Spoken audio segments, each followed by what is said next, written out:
Hello everyone, welcome to my channel. Please subscribe and stay tuned by clicking the bell icon. Emmerdale viewers get the latest on Angelica King's storyline. Emmerdale has aired an update on Angelica King as part of the continuation of Tom and Belle's domestic violence storyline. Angelica was ordered to serve a custodial sentence earlier this year for being behind the wheel when Heath Hope was killed in a New Year's Day car crash. During Monday's July 1 episode, Jimmy opened up to Tom King and Patty Dingle about how Angel was doing in the youth offender's home. Viewers last heard an update about Angel in the spring, where it was revealed that she was facing bullying from other inmates. Jimmy has now shared with Tom and Patty that Angel is still struggling, saying she's just not my little angel anymore. The latest on Angelica was weaved into Tom and Belle's ongoing story, as Charity enlisted Chas, Lydia, Mandy and Patty to figure out whether something was wrong in their marriage. Charity had arranged for Jimmy and Patty to look after Tom, while the ladies took Belle away for a day of pampering.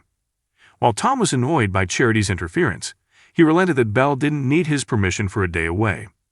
Once they got Belle alone, the Dingles asked her to be open and honest about how she's feeling after her miscarriage. As viewers know, Belle didn't have a miscarriage. She'd had an abortion, but Tom told everyone they'd lost the baby to gain sympathy. Belle tried to storm out of the Woolpack, but her relatives explained that they just weren't used to her keeping parts of her life secret. Charity suggested Belle needed a break from Tom. When Belle claimed she'd been the one to hide her miscarriage from her family, Charity pointed out that Tom had gone off and mentioned it to Noah anyway. Charity stormed off into the stockroom, where Chas tried to calm her down. Charity insisted Belle was hiding something, though Chas warned Belle was hardly likely to open up if the room was hostile. "Just go easy on her," Chas demanded.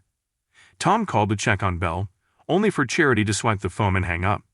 Charity reminded Belle that Tom may be her husband, but he's not her keeper. "He's keeping tabs on you," Charity realized. "We're your family, and we love you. So, what's wrong? Because we know something is." As Charity demanded answers, Belle ordered her to back off or she'd go home. After the pair went back into the dining room with the other ladies, Charity was horrified to hear Belle say she might not go back to work and take a vow. The other three women were reluctant to question Belle, leading an irate Charity to insist Belle may not have married the right man. "Maybe I've been distant because I had a miscarriage, or maybe it's because I've had a breakdown. Maybe it's because I'm not some kid anymore," Belle shot back. "But the way you just spoken to me out there, in that corridor, like Tom is some kind of weirdo. You implied it, didn't you?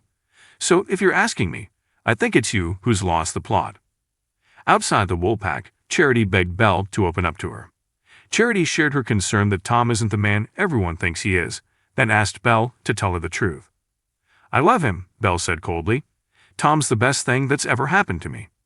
Charity replied, "I don't believe you, Belle." Meanwhile, Tom spilled beer all over Jimmy as a way to get him to go home, then suggested Patty take him to the Woolpack. Belle and Charity were on the verge of a breakthrough when Tom suddenly turned up to ruin any chance of his wife telling the truth.